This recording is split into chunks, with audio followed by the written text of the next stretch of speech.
Vidéo pour t'aider à comprendre les notions de mathématiques en première secondaire. Nous commençons avec le premier chapitre, le Panorama 1, qui est inspiré du cahier Panorama des éditions CEC. Donc c'est un chapitre qui s'intitule « De la numération au diagramme statistique » où on va voir des nombres, des diagrammes tels que diagrammes à ligne brisée, des tableaux, des diagrammes à bande, etc. Donc nous allons commencer avec la première page, aujourd'hui, du savoir 1.1 qui s'intitule « Des chiffres et des nombres ». Donc on va surligner le titre et son premier sous-titre. Premièrement, on va commencer à faire la différence entre un chiffre et un nombre. Dans notre système de numération, on utilise des symboles qui nous permettent d'écrire des nombres. Chacun de ces symboles s'appelle des chiffres. Donc, nos chiffres à nous sont 0, 1, 2, 3, 4, 5, 6, 7, 8, 9. Tout comme d'autres symboles en écriture, par exemple, sont les lettres de l'alphabet. Lorsqu'on prend certains de ces chiffres, et qu'on les combine, donc avec un ou plusieurs chiffres, on va composer un nombre. Donc par exemple, je peux avoir un nombre composé de deux chiffres, qui serait par exemple 34, un autre nombre composé d'un chiffre, par exemple 9, un nombre composé de 3 chiffres, par exemple 107, puis on va se gâter, un nombre composé de 9 chiffres, disons 123 456 789. Notre système de numération est un peu différent du système de numération égyptienne, parce qu'eux ont des hiéroglyphes, chaque symbole a une valeur fixe, peu importe sa position.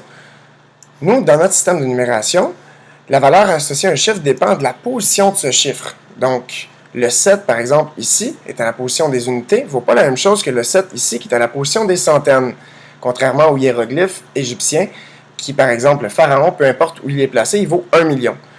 Donc, nous, on a un système positionnel dans ce cas-là. Puis, puisque chacune des positions, dans le fond, après 10 unités, on a une dizaine. Quand on a 10 dizaines, ça devient une centaine. La base de notre numération est 10. Ce que ça veut dire, c'est que chaque position vaut 10 fois la valeur de la position située immédiatement à sa droite.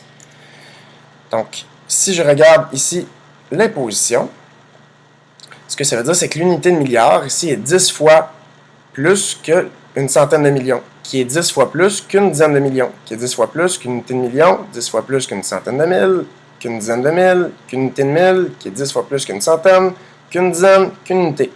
Inversement, on pourrait dire que lorsqu'on a 10 unités, ça devient une dizaine. Lorsqu'on a 10 dizaines, ça devient une centaine. Lorsqu'on a 10 centaines, ça devient une unité de mille, etc. C'est pour ça qu'on dit que la base de notre numération est 10. Pour lire et écrire des nombres, on va utiliser la forme développée. Ce que c'est la forme développée, c'est une écriture qui permet de mettre en évidence la valeur de chacun des chiffres de ce nombre. Donc, on va en faire un exemple. Tout d'abord, on va aller lire ce nombre-là. Donc, ce nombre-là se lit 5643. On va l'écrire en séparant chacun des mots d'un trait d'union, avec la nouvelle orthographe qui nous le permet. Donc, 5643, qu'on peut séparer de traits d'union. Donc, dans ce nombre-là, le 5 est à la position des unités de mille, le 6 est à la position des centaines, le 4 est à la position des dizaines, le 3 à la position des unités. Donc, puisque j'ai le 5 est à la position des unités de mille, il vaut 5000, le 6 centaines vaut 600, le 4 vaut, on le voyait déjà, 40, 3 unités, 3. Ce qui nous amène à la forme développée. La forme développée décompose chacun des chiffres du nombre selon sa valeur. Donc, j'ai 5 fois 1000, plus, important d'écrire le plus 6 fois 100, plus 4 fois 10, plus 3 fois 1.